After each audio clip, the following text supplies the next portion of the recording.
Hey everybody, it's been a while. I know I went to Canada 2 weeks ago and then I went to Mississippi for a family reunion, so it's been kind of busy.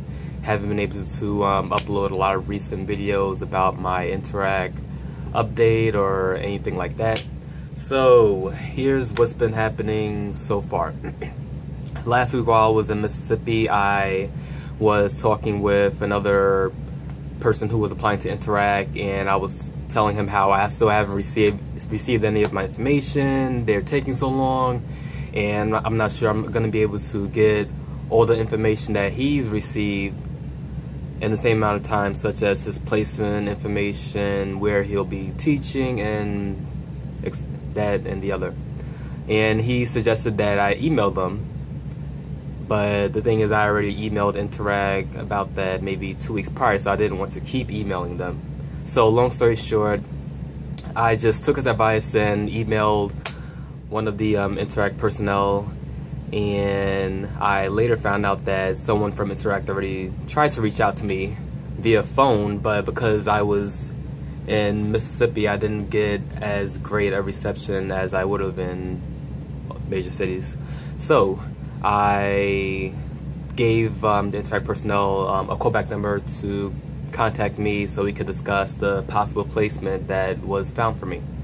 So I emailed that person and they got back to me within the next 30 minutes, which was pretty fast because I didn't expect them to get back to me so quick. And it was maybe 9 p.m. 9 p.m. my time, so I forgot what the time was over there. But anyway, he got back to me. We discussed the placement in Nishinomiya, which is between Osaka and Kobe. And I was told that I would be possibly teaching at one school, which is perfect, so I could only worry about that one school. I could get to know the students and staff better. And also, I might only be 17 minutes away from my placement, depending on the apartment that Interac helps set up for me. So I was pretty happy to at least find out about where I will be placed and more about the two cities in between. I know that Nishinomiya is pretty famous for its baseball. I forgot the team's name, but I look forward to looking up more information about that and anything else I should be researching beforehand. And after I returned back to New York a couple days ago, after I returned back from Mississippi, I received my COE, or my Certificate of Eligibility, from FedEx. I took that to the Japanese Embassy today, and the process didn't take too long.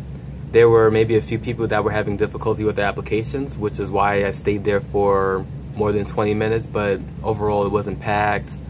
I was in and out in about 45 minutes because my application was already filled out. The only thing I had to do was wait for the attendant to fill in whatever blank spaces were left on the sheet, and I was informed that I should come back next week to pick up my visa because all I needed to take to them were my passport and my COE, and they gave me a little receipt stating which day I should come back and pick my visa up. So it should take about 5 days, which is pretty nice.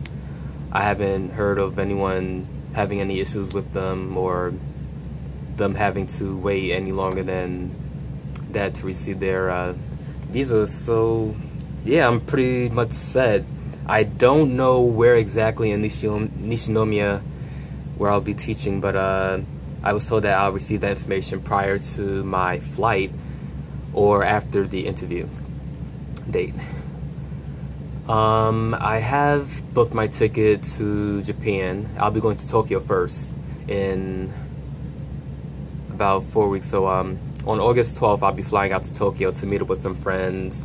I'm trying to find a hostel right now just to stay at for a couple of days before heading off to Osaka, where I will be training for, I think, 7 days. That's the amount of days that they specified in the email. So we'll be training for 7 days, then all of us will be assisted with finding apartments, and I guess we'll all have our school information by that time. So I'm pretty excited. I already have my suitcases packed. I still don't know whether or not I'm bringing 3 suitcases or not. 3 seems like a lot, especially if I'm going to Tokyo for a few days just to hang out. I don't want to be lugging around a bunch of suitcases, and I don't want to have to deal with the hassle of bringing those suitcases from Tokyo to Osaka when I go over there for training. So I'm gonna have to figure that out soon. So that's my update in a nutshell. If you have any questions, comments, feel free to place them below. And I look forward to hearing back from anyone who's going through the Interac process. Please let myself or anyone else on YouTube who's going through the process know. And, you know, just update me about your story. Let me know where you're going, where you hope to go. And I'll see you later. Jane.